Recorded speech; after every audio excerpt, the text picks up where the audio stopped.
maybe it was too big of a feature for the first thing that we were doing.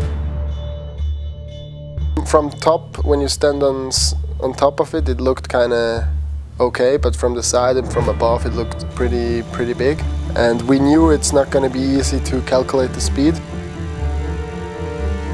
In the middle of the session, Matt decided to go a little bit more right. Mathieu goes for it, and then bam, the accident happened. He hits the knuckle on the switchbacks at fat, hit the knee in the face, cut his tongue all the way through. Oh, t'es coupé la langue. The tongue was just coming out and then doing a 90-degree angle. It was kind of impressive to see a tongue like this, cut like this.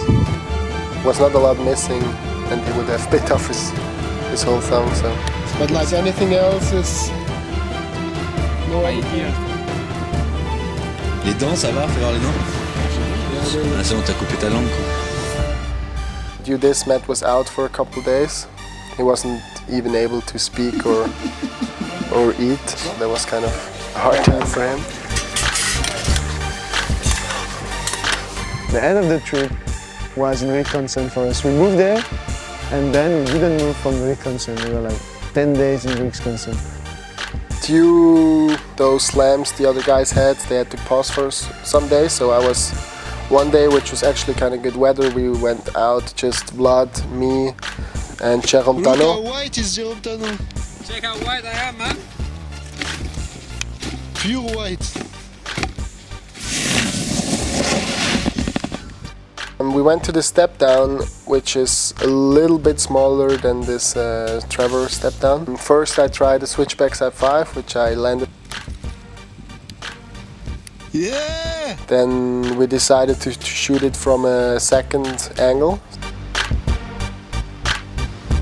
3, 2, 1. Yeah, it was a good session. I was all by myself, 5 tries, 4 times landed, and we decided to move on. In the second part of the day we found this stone, which was kind of shaped like a volcano stone. That's why it came into our eyes. When we did this, it was super slushy and it was kind of hard to get the speed. It's not a lot in between just bonking the stones properly and just flying over it or flying into it, so it was kind of hard to figure out the speed.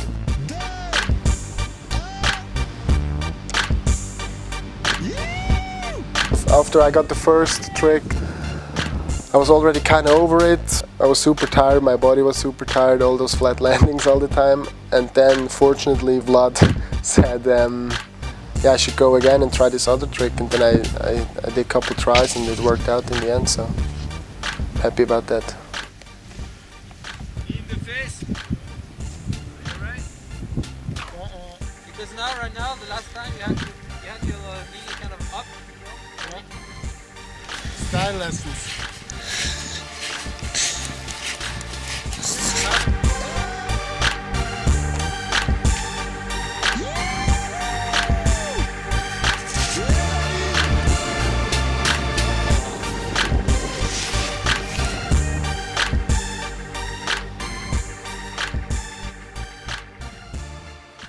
Finally, for me, it was not that bad. I just had to wait a few days and then I could ride again for the last 5 days of the trip.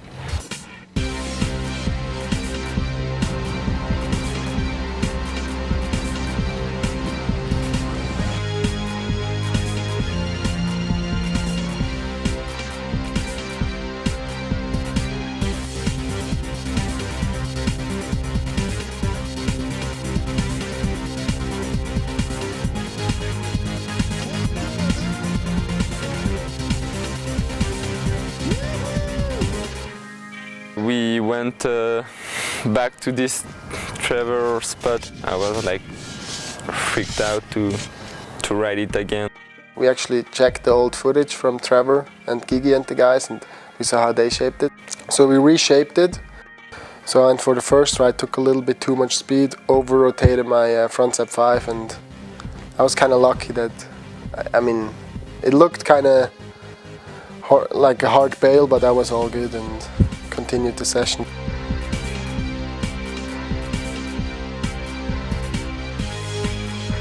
Just try a backside one for safety and finally landed. So it was like a revenge for me to the spot.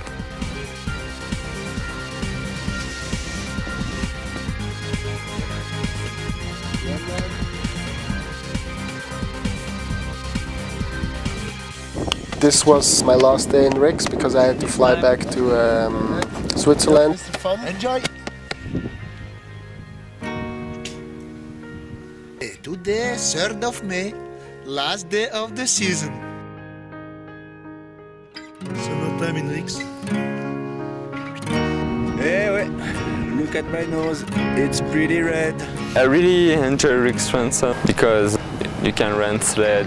It's kind of easier for pushing it hard and riding like 2 or 3 spots a day. And we needed that because for like 3 weeks we did nothing. Riksgränsen totally saved the trip.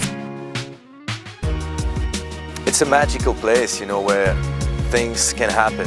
When the weather is, you know, good and everything's lining, it can be one of the like best place on earth for backcountry stuff.